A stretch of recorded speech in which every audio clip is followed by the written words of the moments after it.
chronique citoyenne avec Sébastien Saint-François. Citoyen Saint-François, bon matin. 7h31, comment vas-tu? Ça va bien. Il fait soleil, il fait beau. Il fait pas soleil, mais au moins on gèle pas. Et puis, on fait le ménage du printemps. C'est comme ça qu'on fait ça. Oui, en effet. Finalement, ça fait beaucoup jaser. Le nouveau directeur général du côté de Boucherville, on en parle même à Radio-Canada. Oui, en effet. Je veux revenir là-dessus. Nomination partisane. Ben, c'est clair.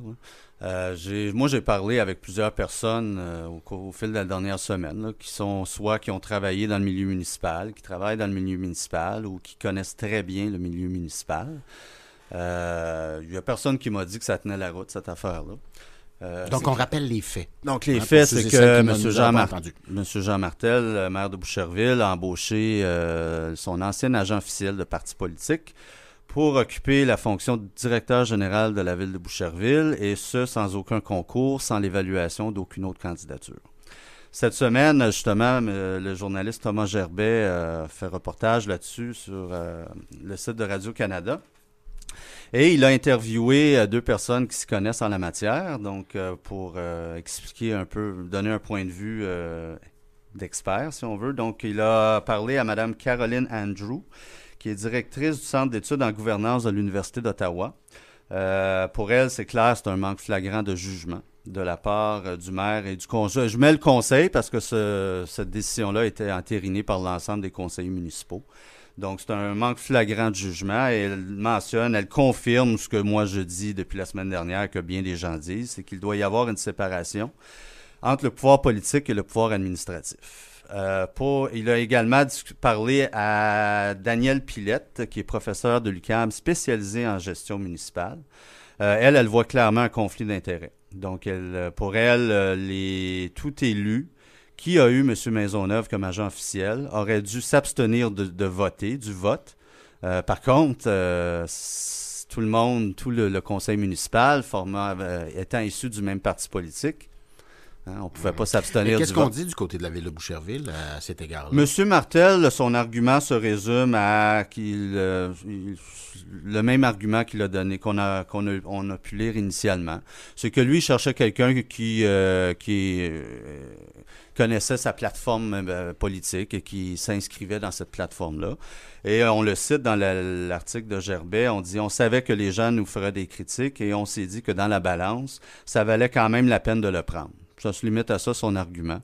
Je m'excuse, puis j'invite les Bouchervillois à l'extérieur du giron d'options citoyens-citoyennes, là, qui, évidemment, ces gens-là ne voient aucun problème avec la nomination de M. Maisonneuve. J'invite les autres Bouchervillois qui sont inquiets de cette nomination-là de formuler une plainte. On peut se plaindre auprès du MAMRO, donc le ministère des Affaires municipales. On peut aussi souligner son mécontentement à l'UMQ, dont la présidente est Mme Suzanne Roy, mairesse de Sainte-Julie. Écoutez, pour moi, cette décision-là, ça dépasse l'entendement. C'est la goutte qui fait déborder le vase, parce que pour moi, c'est clair, donc c'est maintenant très clair, que Jean Martel, comme maire de Boucherville, fait passer ses intérêts politiques devant les intérêts de ses citoyens. Parce qu'on peut bien dire ce qu'on veut, là, M. Maisonneuve, c'est un avocat. Je vois pas, j'ai parlé à des gens là, dans le milieu municipal, c'est pas parce que tu es avocat que tu es compétent pour gérer une ville. Il va se ramasser dès le mois de mai à gérer 300 employés municipaux. Peut-être, mais est-ce qu'on choisit, puis on a des opinions d'experts, là.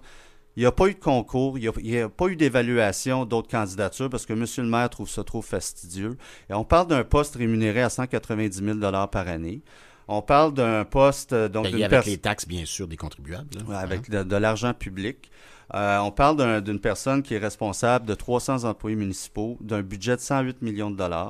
Et on parle d'une personne qui n'a nettement pas la distance politique qui doit y avoir entre un directeur général et un maire, ou une mairesse et une directrice générale, peu importe. Il doit y avoir une séparation. De toute évidence, dans le cas de M. Maisonneuve, ce n'est pas le cas. Donc, le jupon dépasse de ce côté-là. C'est clair, c'est net, c'est précis. Le jupon dépasse-t-il du côté du Centre des arts de Boucherville? Bon, le Centre des arts, on va revenir à ce que j'appelle la saga de Boucherville. Écoutez, on est rendu à minimum 7,2 millions, puis c'est pas des chiffres que j'invente. Il y a eu un article cette semaine dans la Seigneurie où on nous apprend que la dernière, supposément la dernière phase du projet. La phase 4 va coûter 1,2 million et c'est 1,2 million de plus que prévu. Et ça, c'est le maire qui l'avoue. Donc, initialement, on parlait de 4,8 millions. On rajoute à ça 1,2 million, on est rendu à 6. Le coût de l'expropriation, qui est de 1,2 million, on est rendu à 7,2. Ça ne comprend pas, à ce que je comprenne, l'achat d'un terrain adjacent au prix de 400 000 $ et les coûts de démolition d'un bâtiment pour aménager 4 ou 5 espaces de stationnement. Je ne sais pas si ça comprend tous les frais d'avocat dans ce dossier-là. Et frais connexes et le temps des employés, etc., etc., etc., etc. Donc, on est rendu minimum 7,2, ce que je trouve ridicule, ce que je trouve franchement trop élevé pour une ville comme Boucherville. Et ce qui m'inquiète aussi maintenant, M. Martel dit qu'il soutient vouloir tirer des leçons de ce projet. Donc, ça veut donc dire qu'il y a eu des erreurs quelque part. Lesquelles? Parce que c'est quand même considérable comme dépassement de coûts, là. Bien, c'est considérable, oui. Je pense qu'ils ont mal évalué le dossier. Moi, j'ai suivi cette saga judiciaire de l'expropriation. J'ai lu des décisions qui ont été rendues contre la Ville. Parce que rappelons que la Ville a été en appel pour l'histoire de l'expropriation. Les arguments, je ne suis pas juriste, là, mais les arguments juridiques soulevés par la Ville ne tenaient absolument pas la route. Et d'ailleurs, si on lit les décisions des tribunaux, c'est clair. Là, le tribunal tourne ces arguments-là au ridicule et la Ville a perdu sa cause. Et ce que j'ai pas apprécié aussi dans l'article que j'ai lu, et c'est encore un cheap shot de la part du maire, il va falloir qu'il en revienne, là, ça fait 6 ans qu'il est au pouvoir.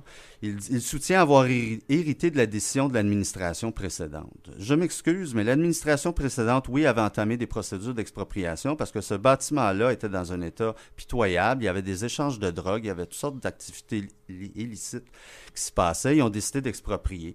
Mais la décision d'en faire un centre d'art, là, à ce prix-là, là, c'est la décision de Jean Martel. C'est pas la décision de l'administration précédente. Alors... Pourtant, M. Martel, il gagne du galon auprès de Mme Saint-Hilaire dans l'agglomération, non?